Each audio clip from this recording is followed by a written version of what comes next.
Hello and welcome. I'm Rick Kirby. I'm the producing artistic director here for the Manatee Performing Arts Center, and I'm standing mid-stage on the beautiful set of the 25th Annual Putnam County Spelling Bee. Now, on today's episode, you're going to get to meet some of the designers who make this magic happen. We have 2 shows opening in December. In our studio theater, we have The Miracle Worker, and right on this stage will be The Little Mermaid. And you're going to meet a lot of the personalities, so stick around for your Backstage Pass.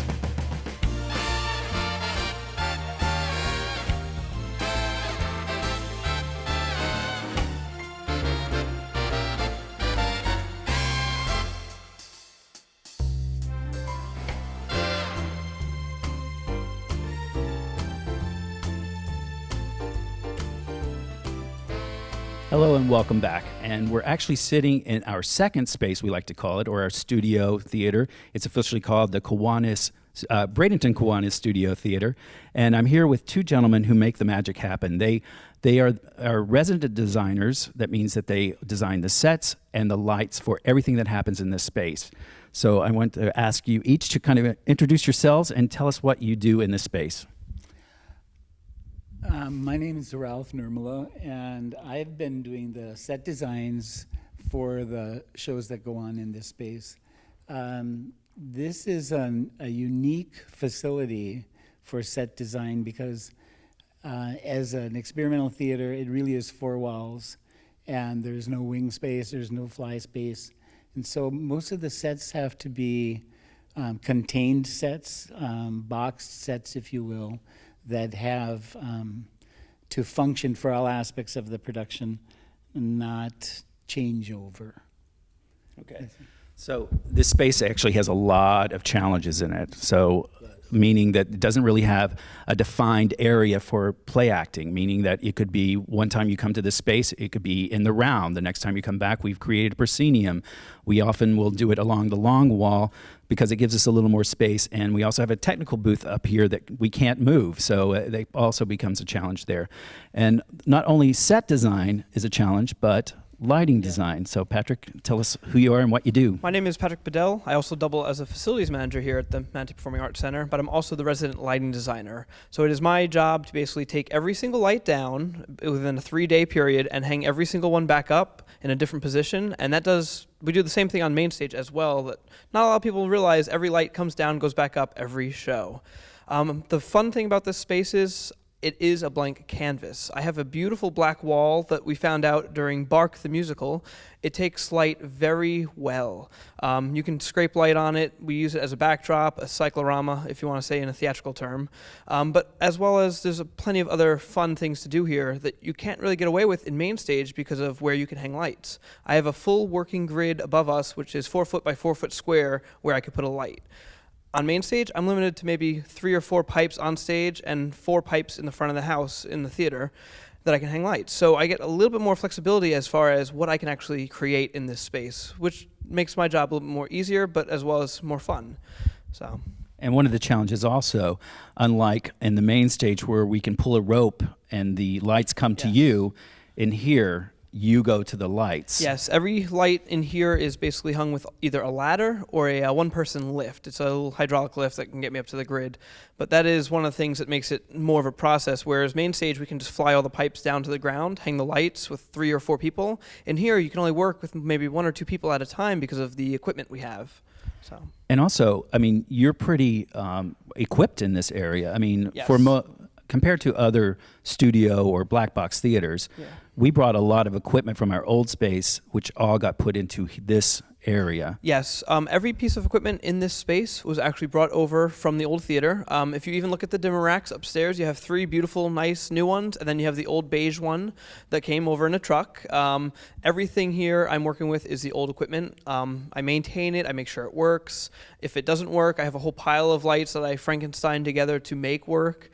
But it's part of the fun. I mean, it's nice not to have to use new equipment because when I have students in here working alongside me and they go, hey, what's this? I can then explain that this is an older light, this is how it works, and now they're more well prepared to go out to other theaters that might have older equipment and they go, oh, I know how to use this, it's this.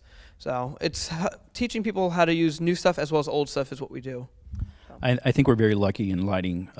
I know other theaters. I talk to other artistic directors in the area who are very jealous of the equipment we have. Yes. And sometimes I get lucky and I get to bring in other equipment. I know for Godspell, I had strip lights hung up on their ends to light the back wall. I borrowed those from the Van Wezel. I bring in some of my own equipment. Sometimes I get to borrow some stuff like the mirror ball from Main Stage. So I kind of have connections all around town that I can bring in certain things as needed. Good. Now, Ralph, tell us about your background. How did you become a designer and scenic painter? Actually, my degree is in visual art. I started out from college as an art teacher.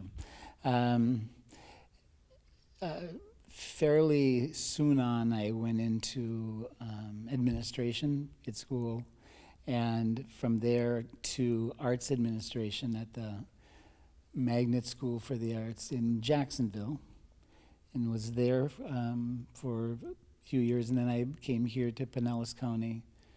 I was the director of the Magnet School for the Arts there. As such, as the director of the Magnet School for the Arts, I had opportunity to work in theater, because we had a very large theater and an experimental theater and a set shop and costume shops and lighting effects rooms, etc. And I was able to work in those. And so really my experience is working in the theater. I don't have a degree. And you started off volunteering here.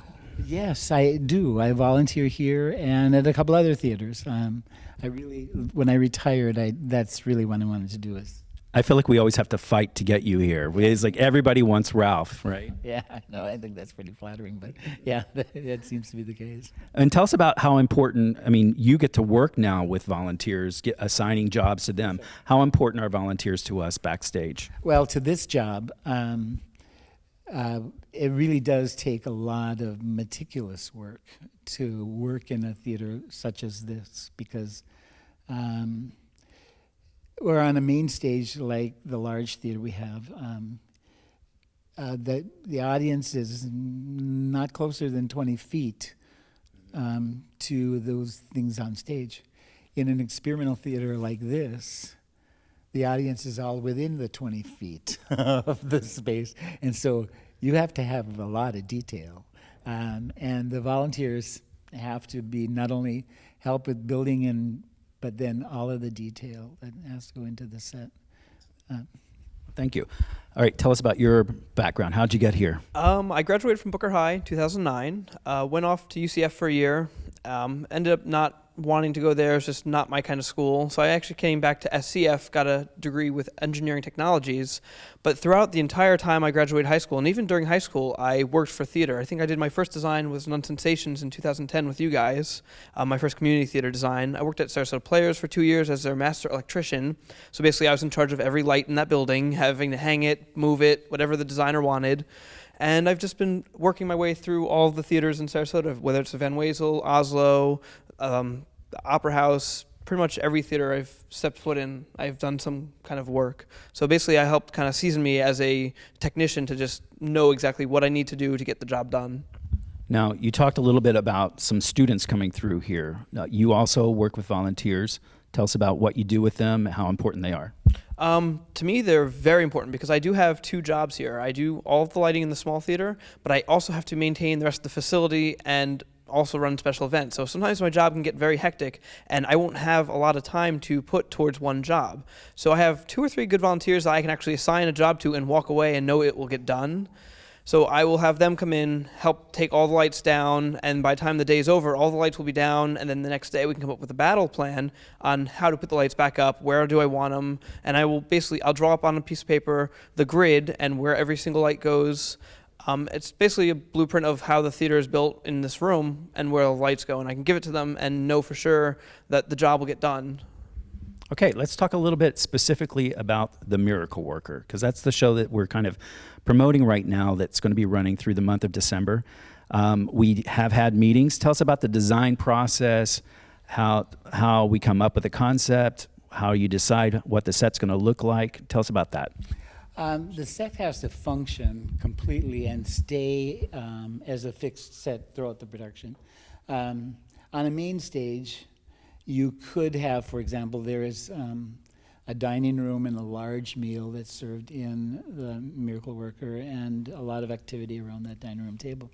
And it's a Victorian house, and so one set would have that and just that in it. There's another scene that's in her bedroom, and that's on the second floor, and the second floor can be built, and the bedroom is there. Obviously, we can't, in a space like this, have a second floor, but we can create that illusion, and we are actually going to have the illusion of a second-story bedroom, a dining room, a front porch, and a well outside, and they all have to stay within the space all the time. So fortunately, we have a lot of space to be able to build it, but then we really have to depend on the lighting to be able to bring us to each location separately. And the lighting certainly does that. So, Patrick, tell us from your perspective, what's Miracle Worker and what are your challenges for that show specifically? Some of the challenges I'm going to have is I have to take the audience to a place that doesn't really exist. One of the scenes, we go to a railroad, I think it's a railroad station, but we're not going to have any set pieces that show you that we're at a railroad station. So it's up to me to light the actors, make the rest of the set disappear, but yet show that we're in a railroad station. So I use different patterns, whether it's trees or maybe different angles of light on hitting the actors to basically light the scene and put us in a whole nother location or a time period or a time of day, but yet make the rest of the set that actually is still behind them disappear. And that's one of the things we had to do during Boys Next Door. We had to go to a lot of outdoor scenes while still having a house, basically an interior of a house right behind them. And that's one of the fun things about this space is with the way everything works in here, I can almost guarantee a better way of doing it just because I can cut off some light from on the audience and really make a nice alley, basically we call it the alleyway downstage, that a lot of those scenes have to take place in. And Ralph does an amazing job painting that I now have to help put the audience in a place basically. And I always joke around with him that I can make his stuff look either really good or really bad, and he hates me for that. Well, that's one thing that most people sitting watching a show would never realize, the coordination that goes between the different areas.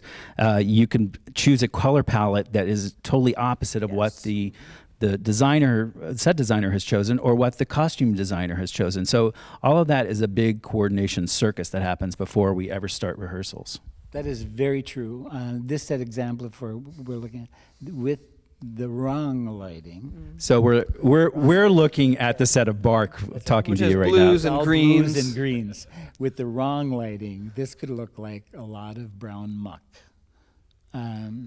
With the right lighting, it can sparkle like a pot walk in the park. And we'd like to say that it's the right lighting. Thank you, Thank you. Patrick. All right. Although he threatens not to always do that. Well, I love this space because it forces you to be creative. Yes.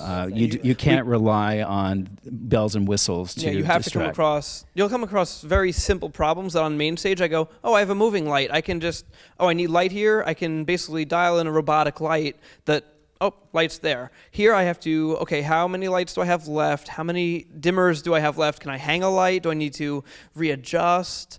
Do I have to take away a light to make that other light work? So I come across problems like that all the time. I noticed stage right during the last show was really dark. So I added 3 more lights just for the sake of having more light. On main stage, within 3 minutes, without having to go on the ladder, I could have fixed it. So I come across problems like that all the time here.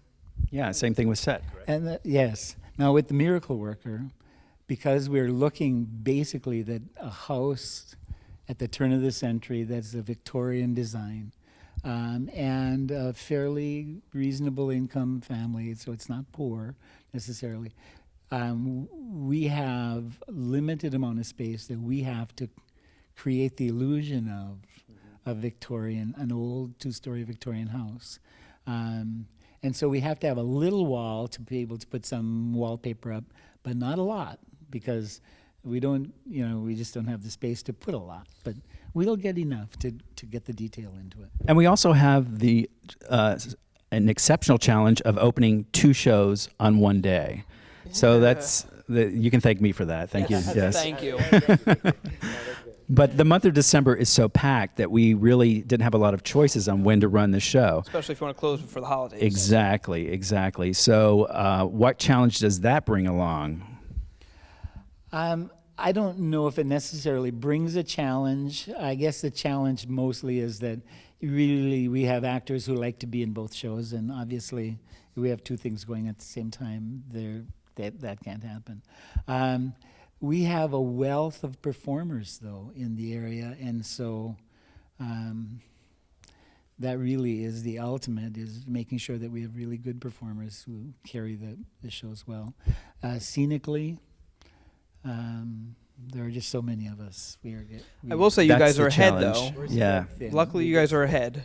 We knowing it going into it, they have been working very, very hard to make sure that we get them both completed on time and teched well. Yeah, and as far as lighting goes, to kind of help me through December, as soon as not Boys Next Door, as soon as Bark closes, this Sunday actually, as of Monday morning, all the lights will already be down, being moved, going right into next week. I have to start working because as soon as the show on Main Stage, Spelling Bee, closes, we have to do the same thing that next week. We have to take all the lights down, and it's usually the same 3 people that I work with that help me out. So it's trying to schedule it all so we don't end up working on the same stuff the same day. Yeah.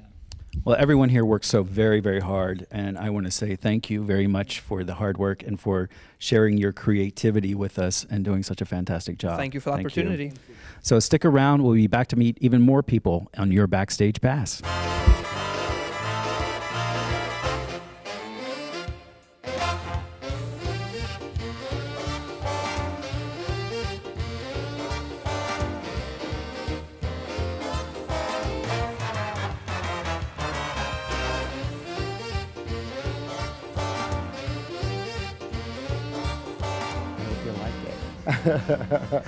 Well, hello and welcome back. I'm standing here in our working shop. You'll see lots of activity going on here and probably a little noise as well. But I'm here with Ken Mooney, who is our guest designer for our show, The Little Mermaid, coming up. And Ken, can you just tell us a little bit about your background, first of all? Oh boy, I got to get it brief, huh? Okay, let's see. My background started in fashion, of all things, before I studied theater.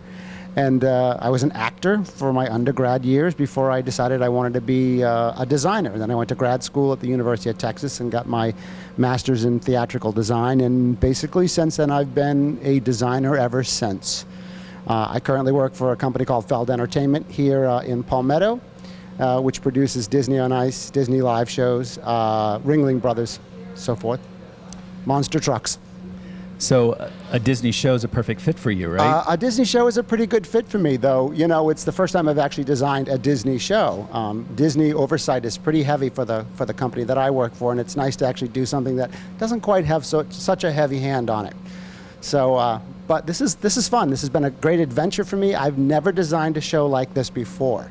So, well, tell us some of the shows you have done here at the Manatee Performing Arts Center before. What's your background here? My background is I just finished Secret Garden, which is actually one of my favorite shows, not frequently done, but a really poetic piece, and I'd always wanted to do that particular show. My first show here was Shrek, of all shows, which is sort of a similar kind of vein as this production in that it started out as a cartoon, more or less, or an animation, and I think the challenge really is taking animation or an animated production and turning it into a stage production. In part because there's so many expectations on the part of the audience, and you don't want to disappoint. So I'm hoping that we haven't. Oh, me too, believe me. Tell us about the process. So for me, I know it takes 2 years from choosing a show to finally getting it up on stage. So about a year in that process, we start with production meetings. Can you just tell us how we come up with, how do we get from an idea to an actual set piece? Well, first of all, we have a script, and the script is the Bible of performance. It's where we start. It's where our genesis begins. It's where we jump from for ideas. And when you're working in the theater, you're lucky to collaborate with people, and you hope to be in a really good collaborative situation.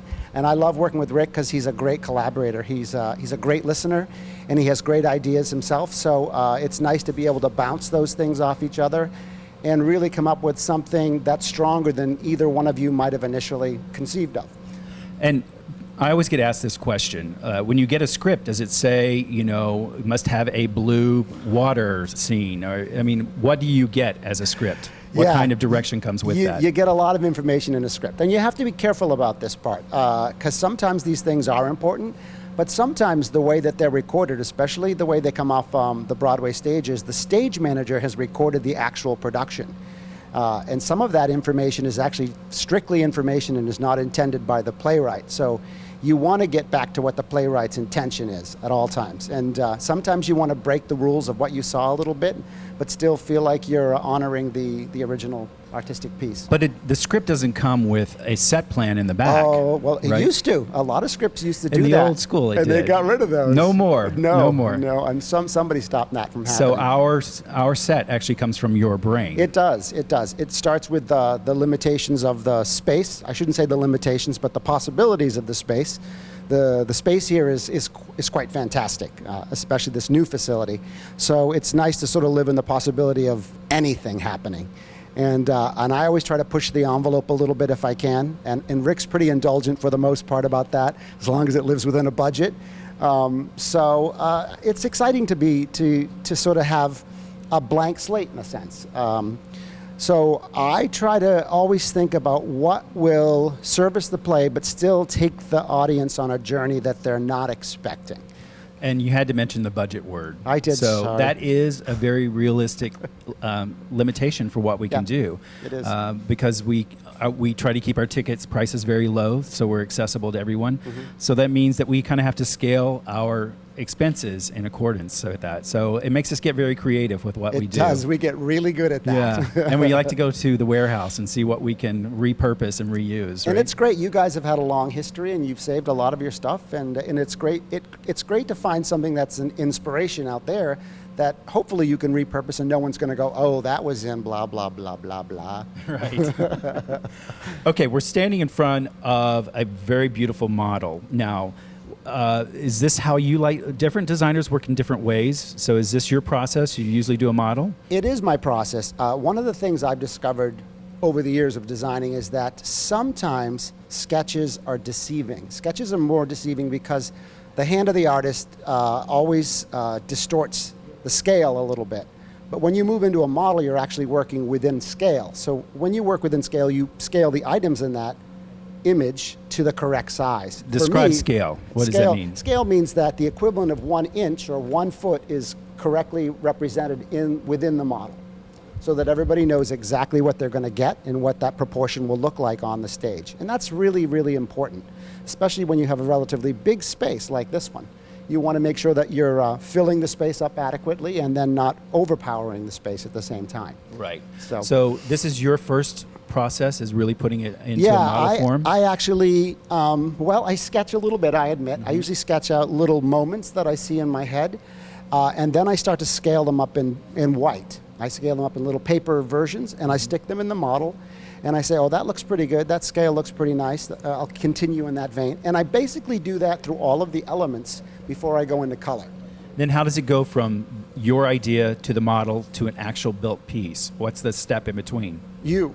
I have to have that time where I get to convince him that this is the right thing and that he really likes this and this is what he wants.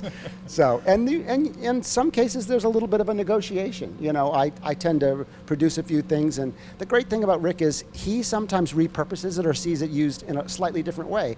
And most of the time, I think that's great, and it's really useful. I mean, especially in Secret Garden, I think there were elements that we ended up recombining and reusing, and I thought that was just awesome. So it's nice to have that collaboration once again that comes from doing theater with professionals. But we see folks working in the background Yeah. here. Now, you have to take this and put it into an actual construction I do have set, to put this right? into construction drawings that the guys here in the shop can read, and then translate into actual items. And sometimes I give a lot of information when I'm really thinking it's something specific, and sometimes I can just give them the outline of it and say, you kind of run with that and construct it the best way possible. So it's a little bit of a negotiation in the shop with how much information you hand off. But they look, I mean, they are architectural drawings that you make Yes. for a lot of these pieces. Yes. Because when you think of it, they have to support weight a lot of times. Yes. They have to be able to move easily. So there's a lot of elements that you have there's to be a lot able- of stuff you have to take into consideration. The minute you know something's going to fly, it affects everything. Right, So, exactly. especially if it's over the actor's head. If it's sitting on the ground, it can't be too heavy either. Even if it's on casters, there are weight limitations. So, Well, this is the best part of it all. I love showing off the set. Can you just kind of step us through the different steps and how your Sure, concept? I'll step you through a couple things here.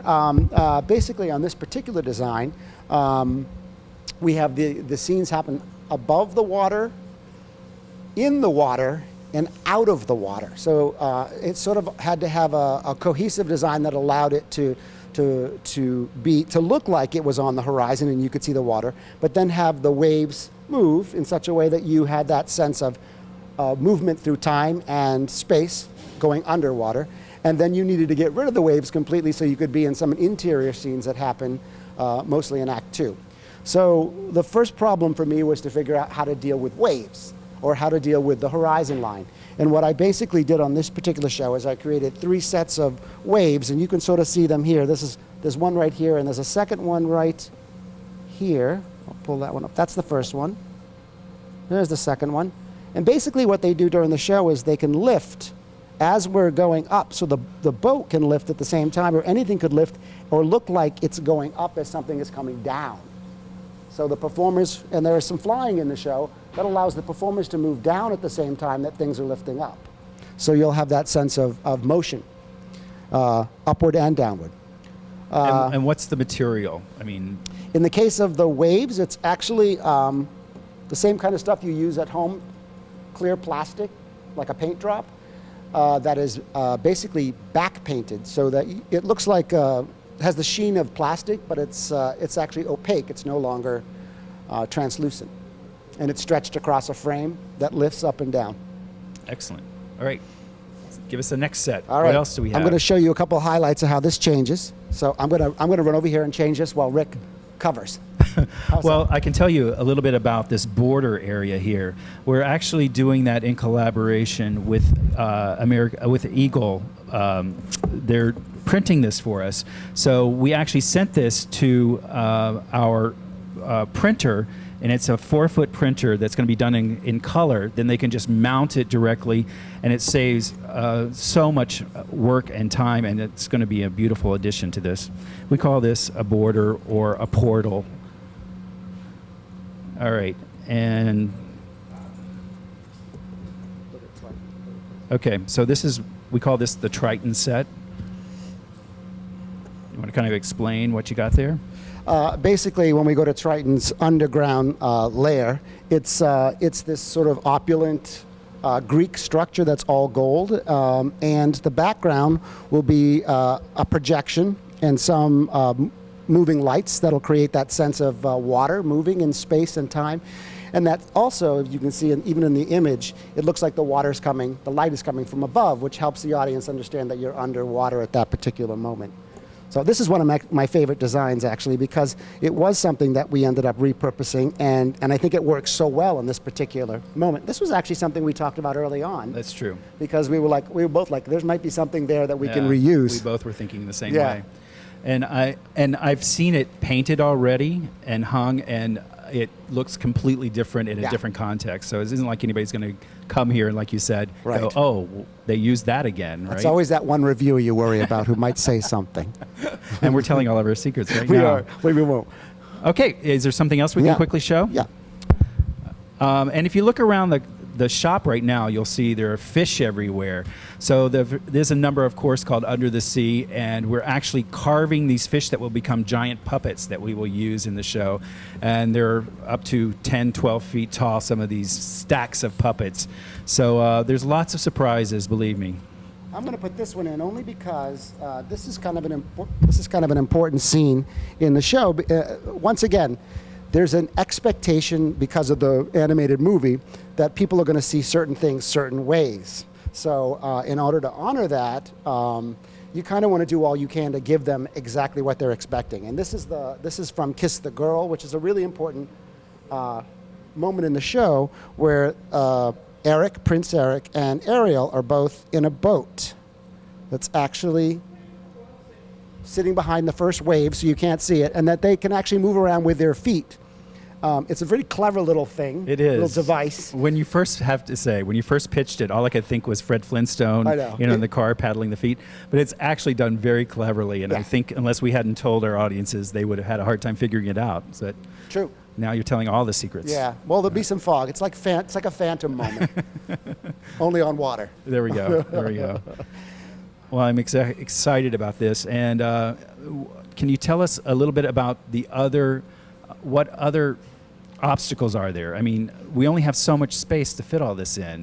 We do. And when you start to fly stuff, you actually give up a little bit of that space too. It's a big negotiation because flying requires sort of a corridor, if you will, that's totally clear for the performers to move in and out of. So now, when you say fly, people are probably thinking fly meaning like the set's going up and down, which we also call fly. But Right. you're talking about the actual actor Right. in the air doing some aerial moments, right? We're talking about those moments where we're trying to give the sense that the performers are underwater and swimming up and down through space and time. So there's some actual, like Peter Pan flying through the air, but only this one's underwater. Right. And we try to create that in multiple ways. So not only are they flying up and down, but we have Heelys on our actors, which has been a whole new skill set for a lot of them. They've Right. had a little challenge with trying to get used to them. So they'll be also floating as if they're underwater as well as flying up and down. So I think that's what's going to make it so charming for everybody. Nobody knows what to expect, and to see the performers actually just kind of gliding along Right. without them actually walking is going to be a treat. And this is a kind of fun show for me too because it's a fantasy. So we can throw in as many tricks that we want. It's the opposite of the studio, which has to be simple because Yes. of the limitations of the space and what we can do in there. Here we can show off all the great things that our brand new facility can do. Absolutely. I mean, it's great just putting a moon up there, is like a nice trick. It's two-dimensional, but, when you get a certain distance away, it's very convincing. So, And we're going to use every inch of this theater, I have We to say. are. Between storage, we're using even the trap room. The trap is below the room that is underneath the stage. We'll be using that as well as flying actors up and down. So a lot of exciting things going everything on. short of water. That's right. You'll feel like you're in water. Yeah, you will feel like you're in water. Yeah. It'll Well, be good. I want to say thank you so much. I'm so excited to be working with you again. And I can also announce that we are collaborating one more time. We are. On Chess. Yes, Another looking exciting forward to show. that, too. Another show that no one gets to do, right? No one gets to do, but we're doing it. That's great. Well, thank you, Ken. You're welcome. incredibly talented. I'm happy to have you here. Thank you. Glad to All be right. here. Stick around. We'll be talking with Pam Wiley, the director. It's just a moment.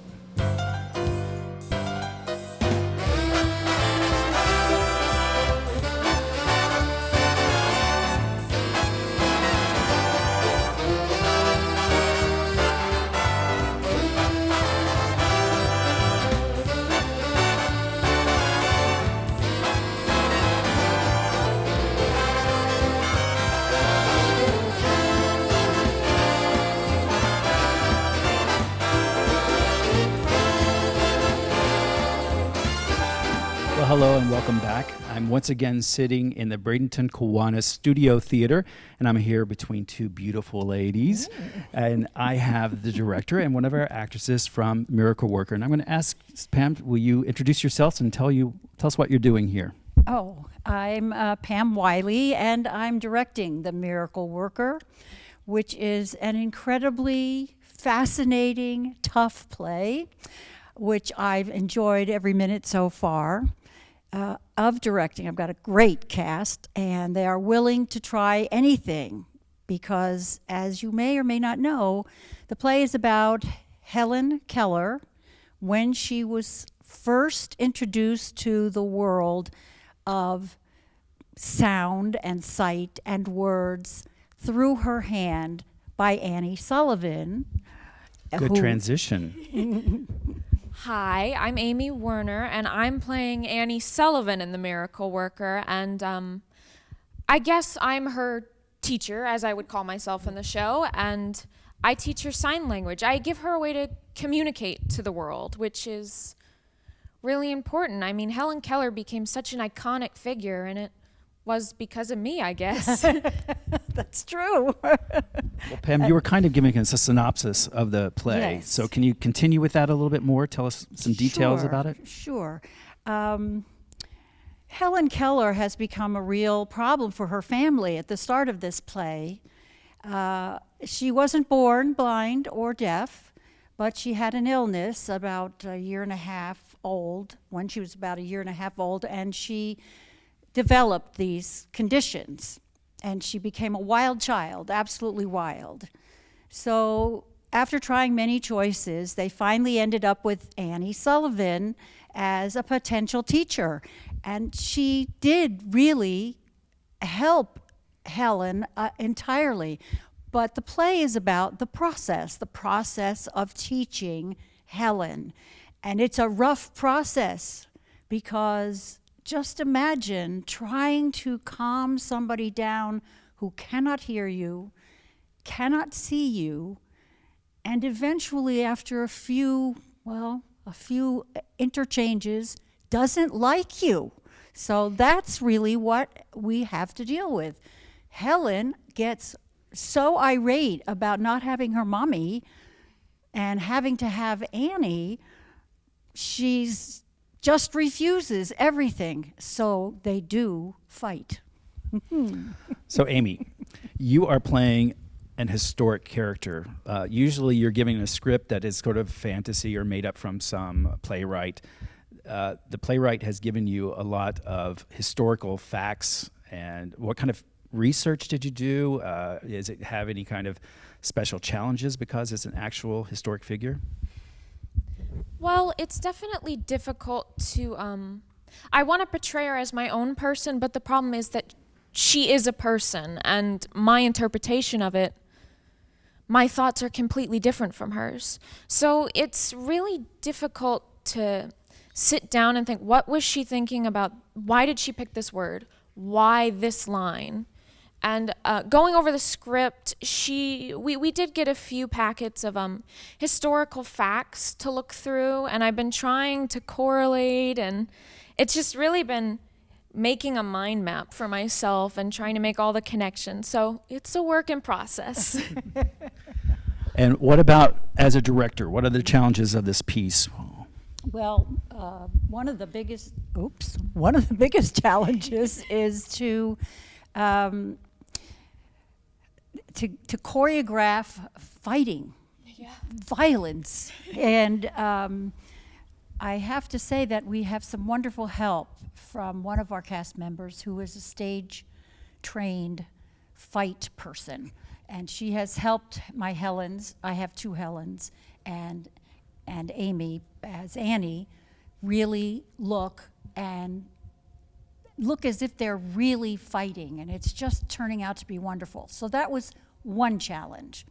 Another challenge was for me as the director to begin to understand exactly what this play was about and how to make it very clear to the audience that will attend it, because it goes all over the place within this family. There are lots of little annoying things that go on between each other in the family. And we must make those clear, as well as this primary story that's coming along with Annie and Helen. You mentioned two Helens. Why? Yes. They don't play two different parts of her life. No, they don't. They play, one plays one night and one plays another night. And that's just in case we have some illness, because it's not a part that somebody could pick up in an afternoon if I only had one. And the other thing is, just the other day, we had one of our Helens be sick, and didn't come to rehearsal for 3 days. So You had someone to would step happen. in and be So, ready. yeah, absolutely. I had my second Helen. Well, they're both equal to me anyway. But I had one who was available, and she came to rehearsal, and we could keep rehearsing. That's very important. And it's also nice to give twice the opportunity to young actors, I think, as well. I agree with that wholeheartedly. Yes, Now, absolutely. Pam was telling us a lot about the physicality of the show. So a lot of that falls on your shoulders.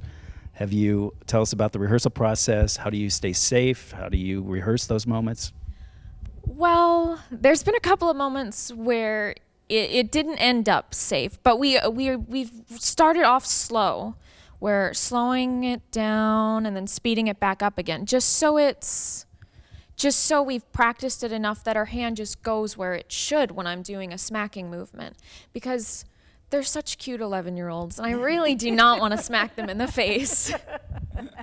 But yeah, but Kate has been so helpful. She's really knows her stuff. She's been trained in stage combat, so she's been showing us how to do hair pulling and throwing things at each other and kicking, and basically any way Helen can beat me up, she's taught her how to do that. So you can see that when you come to see The Miracle Worker. I think you just sold a few tickets because of that. Okay. Tell us, we had a chance to talk to the set designers already in this space, the set designer and the lighting designer. They explained some of the challenges of the space itself. Can you kind of talk about that at all? Yes, one of the things is that the house that they live in is 2-story, because Annie's room is upstairs.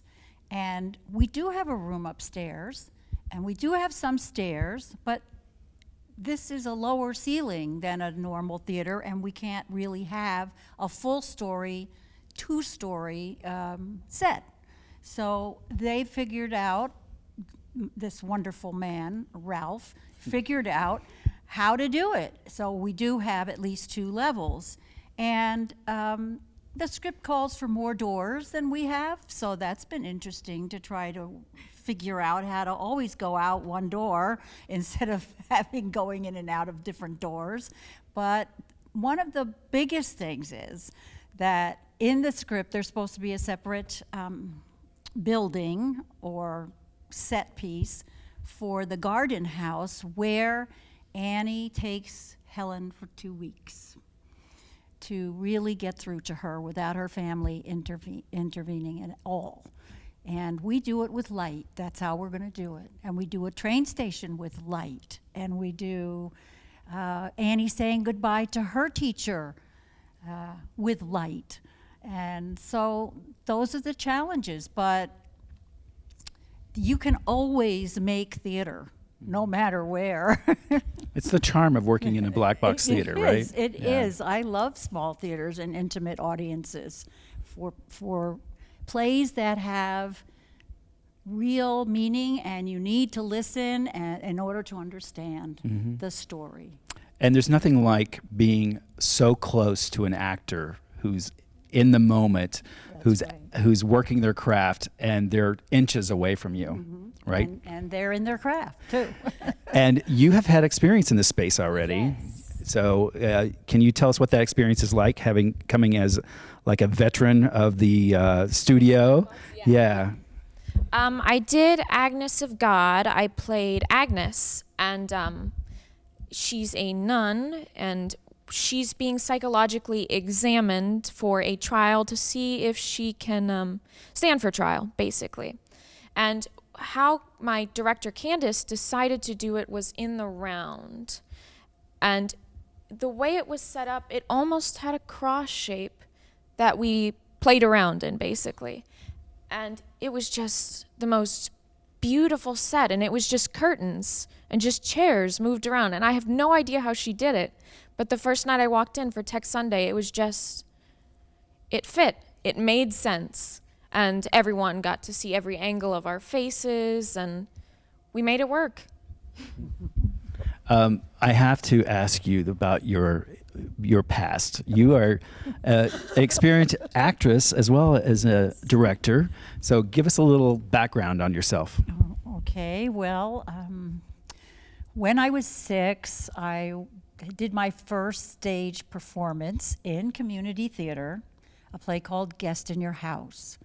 And a little while after that, through an aunt of mine who had my two cousins were very successful New York City models, I got to start modeling. And I did that for a long time, plus community theater. And then I was at the Paper Mill Playhouse when I was 12 and began my equity card development. And as time went on, I ended up with a family, and I did a lot of commercials. So I spent 25 years in New York City doing commercials. Do I dare say that one? I was going to ask for it. Okay.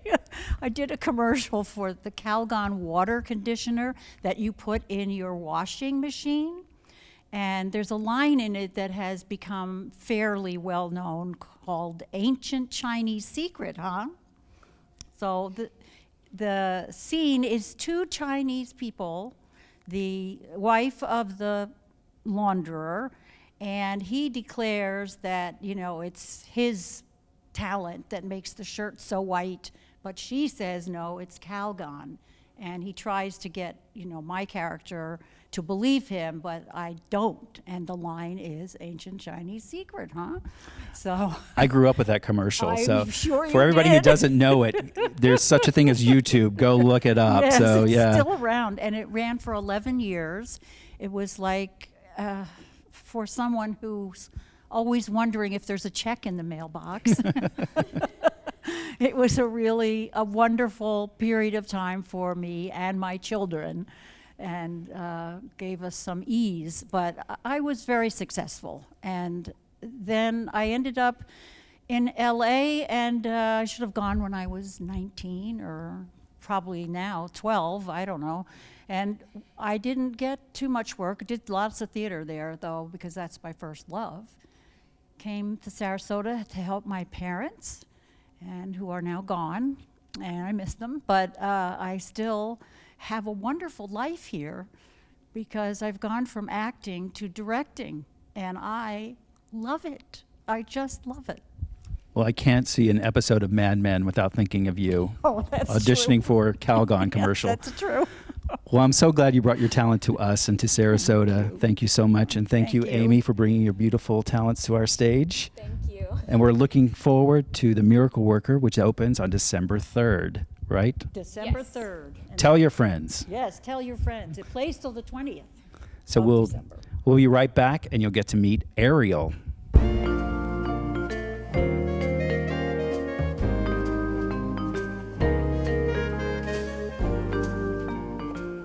Well, I'd like to say thank you for joining us today. Unfortunately, Ariel couldn't make it, but that only means you can get her on stage live starting December 3rd on Little Mermaid.